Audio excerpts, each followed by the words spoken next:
how you can fix unable to communicate back with site to check for fatal error. To fix this issue, first go to plugins and then click on add new plugin. Now go to search and then here search for WP editor. Now scroll down and this is the plugin. Just click on install now and then activate. Now scroll down and go to the settings, WP editor settings. Go to main settings and then go to bottom, click on save settings. Click on theme editor, save settings.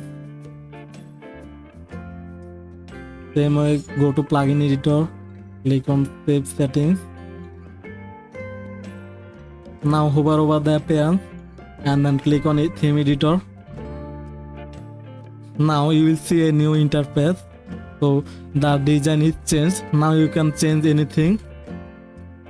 Click on update file and it's successfully updated. So that's how you can fix the issue. Hope that this video help you out. If this video help you, hit the like button and subscribe the channel. Thanks for watching.